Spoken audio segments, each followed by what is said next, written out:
নমস্কার, সৃষ্টি একাডেমিতে সকলকে স্বাগত। আজ আমরা জানতে চলেছি আর্টিকেল নম্বর 10। আর্টিকেল নম্বর 10, যেটি ভারতীয় সংবিধানের 25টি পার্টের মধ্যে দ্বিতীয় পার্টের অন্তর্গত। এই আর্টিকেল থেকে আমরা জানতে পারি 5, 6, 7 ও 8 নম্বর ধারা অনুসারে যারা ভারতের নাগরিক ছিলেন বা নাগরিক হিসেবে স্বীকৃত হয়েছিলেন তারা আইন অনুযায়ী নাগরিকত্ব বজায় রাখবেন।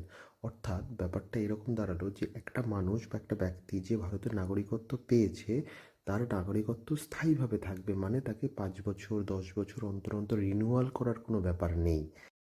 এবার সে যদি কোনো রকম ভুল কাজের সাথে যুক্ত না হয়ে থাকে তাহলে পরে তার নাগরিকত্ব বজায় থাকবে যতক্ষণ না সংসদ কোনো আইন করে তার বা তাদের নাগরিকত্ব পরিবর্তন, বাতিল বা নিয়ন্ত্রণ করছে। অর্থাৎ নাগরিকত্ব কেড়ে নেওয়ার অধিকার শুধুমাত্র সংসদের রয়েছে। সংসদ অর্থাৎ লোকসভা, রাজ্যসভা এবং রাষ্ট্রপতিকে নিয়ে গঠিত।